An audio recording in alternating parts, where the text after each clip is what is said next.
इंदा पता लग वैसे ना ना लानेदार साहब तुसा फिक्र ना करो हुण गेम बदल गई है गेम बदल गई है पर ये राणा औखती वे सी साडे की मेरी जात की वो औखती वे सी मैं हां ना ते तू फिक्र कर ली क्या सुन मुच्छी ये सही नहीं हुक्म सही ये हुक्म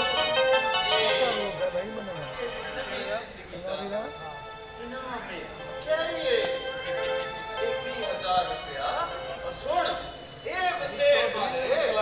मेरे वफादार मुंशी को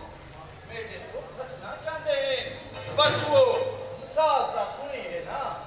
जे तू अल्लाह रखे ओ को कौन चखे तेरे नाल तेरे वास्ते तू एकड़ जमीन भी तेरे ना कीती ये क्या है पे वैसे तू एकड़ जमीन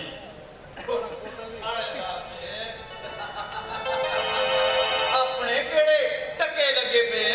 साकू भी ता किले में चली सही सही और मैं बरसा तक कोई ना मेरी जान छूट गई ना हाँ मुझे तेरी जान सिर्फ एक सूरज देखो शायद पता ही नहीं मुझे कि जेड़े बंदे मुस्लिम ने तेको मरवावन वास्ते भेजे हैं वो भी हिस्सा है तू का मिला कोई नहीं टिकट सारे केड़े धोखे चो ना फैजू को मार दिता है थानेदार साहब ने तफ्तीश कर दी है या दी साइकिल दे ओदी लाश देना दी साइकिल लगी है सही साइकिल में पाएगी वो सही